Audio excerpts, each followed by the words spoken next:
Frank ସ୍ନାବେଲ୍ ଯିଏ ହେଉଛନ୍ତି କାନାଡ଼ିଆନ୍ businessman April 17 1942ରେ ଜନ୍ମଗ୍ରହଣ କରିଥିଲେ। ତାଙ୍କୁ ହିମୋଫିଲିଆ ଏ ଥିଲା।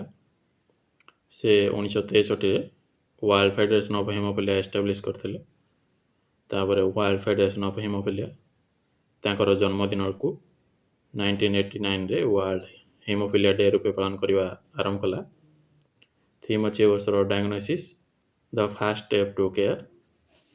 ହିମୋଫିଲିଆରେ ଏକ୍ସେସିଭ୍ ବ୍ଲଡ୍ ବ୍ଲିଡ଼ିଂ ହୁଏ। ଥାର୍ଡ଼ ସଟରଡେ ଏପ୍ରିଲ ମାସର, ଯେଉଁଟାକି ଏ ବର୍ଷ 17 ତାରିଖରେ ପଡ଼ିଛି, ୱାର୍ଲଡ ସର୍କସ୍ ଡେ ପାଳନ କରାଯାଉଛି।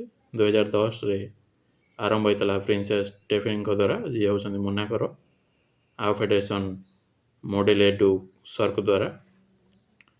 ମନୀଷ ପାଢ଼ୀ, ଯିଏକି ଓଡ଼ିଶାର ଗଞ୍ଜାମ ଡିଷ୍ଟ୍ରିକ୍ଟର ସ୍କ୍ୱାଡ୍ରନ୍ ଲିଡର ଅଛନ୍ତି ଇଣ୍ଡିଆନ୍ ଏୟାରଫୋର୍ସରେ, ବନିଛନ୍ତି ଫାର୍ଷ୍ଟ ଓମେନ୍ ଅଫିସର ଇଣ୍ଡିଆନ୍ ଏୟାରଫୋର୍ସର, ଯିଏକି ଆପଏଣ୍ଟେଡ୍ ହେଇଛନ୍ତି ଏଡ୍ ଡେ କାମ୍ପ ଏଡିସି ରୂପେ। କାହାର ନା ଗଭର୍ଣ୍ଣର ଅଫ୍ ମିଜୋରାମ ଭିକେ ସିଂଙ୍କର। ଆର ବୈଶାଳୀ, ଯିଏକି ହରାଇଛନ୍ତି କେ ଲାଙ୍ଗନୋ ରଷିଆର, ଆଉ ବନିଛନ୍ତି ଫାର୍ଷ୍ଟ ଓମେନ୍ ଯିଏକି ୱିନ୍ କରିଛନ୍ତି ଫିଡେ ଓମେନ୍ କ୍ୟାଣ୍ଡିଡେଟ୍ସ ଟୁର୍ଣ୍ଣାମେଣ୍ଟ 2024 ହେଉଥିଲା ସାଇପ୍ରସର ପେଗାରେ। କାର୍ଲୋସ୍ ଆଲକାରାଜ, ଯିଏକି ସ୍ପେନ୍ର tennis player, global brand ambassador ବନିଛନ୍ତି ଇନଫୋସିସ୍ର। Super sales Saathi mobile app ଆଉ ମାଇ LIC ମୋବାଇଲ୍ ଆପ୍ ଦୁଇଟାକୁ ଲଞ୍ଚ କରିଛି ଲାଇଫ୍ ଇନ୍ସୁରାନ୍ସ କର୍ପୋରେସନ୍, ଯେଉଁଟାକି ଏଷ୍ଟାବ୍ଲିଶ୍ ହେଇଥିଲା 1956ରେ ମୁମ୍ବାଇ ହେଡ଼କ୍ୱାର୍ଟର। LICର CEO MD ଅଛନ୍ତି R Doraiswamy. 23rd time 100 most ଇନଫ୍ଲୁଏନ୍ସିଆଲ people 2026ରେ 3 ଜଣ ଇଣ୍ଡିଆନ୍ ଅଛନ୍ତି। ସୁନ୍ଦର ପିଚାଇ CEO ଗୁଗଲର, ସେଫ୍ ବିକାଶ ଖାନ୍ନା ଆଉ ଆକ୍ଟର ରଣବୀର କପୁର।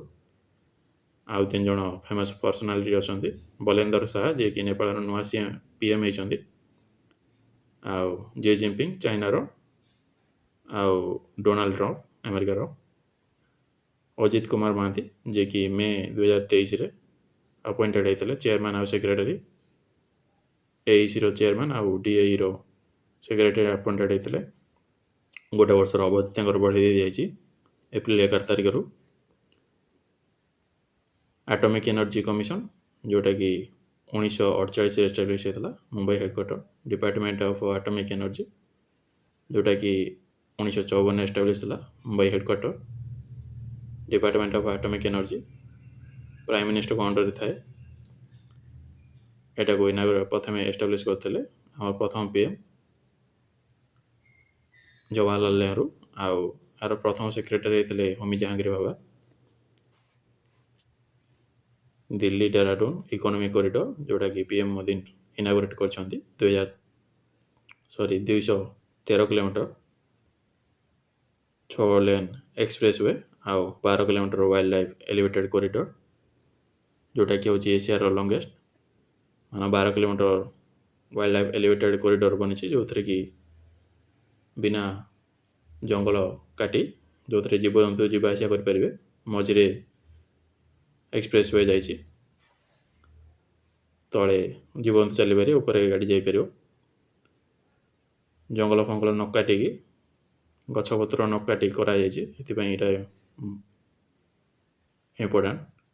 ଇଣ୍ଡିଆ ଆଉ ଜର୍ମାନୀ ଲଞ୍ଚ କରିଛନ୍ତି ଲୋଗୋ 75 ବର୍ଷର ଡିପ୍ଲୋମାଟିକ୍ ରିଲେସନସିପ୍ରେ। କେଉଁଠି ନା ଇଣ୍ଡିଆ ଆଉ ଜର୍ମାନୀର ହେଉଥିଲା ଫରେନ୍ ଅଫିସ୍ କନସଲଟେସନ୍, ଯେଉଁଟାକି ବର୍ଲିନ୍ ଜର୍ମାନୀରେ ହେଉଥିଲା। ସେଠାରେ ଭି ମିସ୍ତ୍ରୀ, ଯିଏକି ଇଣ୍ଡିଆର ଏକ୍ସଟର୍ନାଲ୍ ଆଫେୟାର୍ସର ସେକ୍ରେଟାରୀ, ସିଏ ଥିଲେ। ଚାଇନା, ଯିଏକି ଇଣ୍ଡିଆର ବନିଛି largest trading partner financial year 2025-26ର। ଶ୍ରୀ ଗୁରୁ ଭୈରବ ଭାଇଙ୍କ ଟେମ୍ପଲ୍, ଯେଉଁଟାକି ଶ୍ରୀ ବାଲଗଙ୍ଗାଧର ନାଥ ସ୍ୱାମୀଜୀଙ୍କୁ ଡେଡିକେଟେଡ୍। ଏଇଟା ଅଛି କେଉଁଠି? ଆଦିଚୋଙ୍ଗାଗିରି, ଆଦିଚୋଞ୍ଚନାଗିରି ମଠ, ଯେଉଁଟାକି ଅଛି ମାଣ୍ଡିଆ କର୍ଣ୍ଣାଟକରେ। ନରେନ୍ଦ୍ର ମୋଦି ଇନାଗୁରେଟ୍ କରିଛନ୍ତି। ଟେମ୍ପଲଟା ବନିଛି ଦ୍ରାବିଡ଼ିଆନ୍ ଷ୍ଟାଇଲ୍। ଆଉ ଇଏ ବାଲଗଙ୍ଗାଧର ନାଥ ସ୍ୱାମୀ ହେଉଛନ୍ତି ଏଇ ମଠର ହେଉଛନ୍ତି ସିଏ ହେଡ଼୍ ଥିଲେ। 71ତମ। ଦ ଗଭର୍ଣ୍ଣମେଣ୍ଟ ନୋଟିଫାଏ କରିଛି ସ୍ପେଶିଆଲ୍ ଇକୋନୋମିକ୍ ଜୋନ୍, ଯେଉଁଟାକି ହେଉଛି ଇଣ୍ଡିଆର ଫାର୍ଷ୍ଟ ଚିଫ୍ ଫାବ୍ରିକେସନ୍ ୟୁନିଟ୍ ହେଉଛି ଧୋଲେରା ଗୁଜୁରାଟରେ। ସେଟଅପ୍ କରୁଛି Tata semiconductor manufacture private limited. Invest କରିବ 91,000 କୋଟି। ବବ୍ ୱାର୍ଲଡ ଲାଇଟ୍, ଯେଉଁଟାକି ଜିଓ ଫୋନ୍ରେ ଲଞ୍ଚ କରୁଛି bank of Baroda UPI payment ପାଇଁ।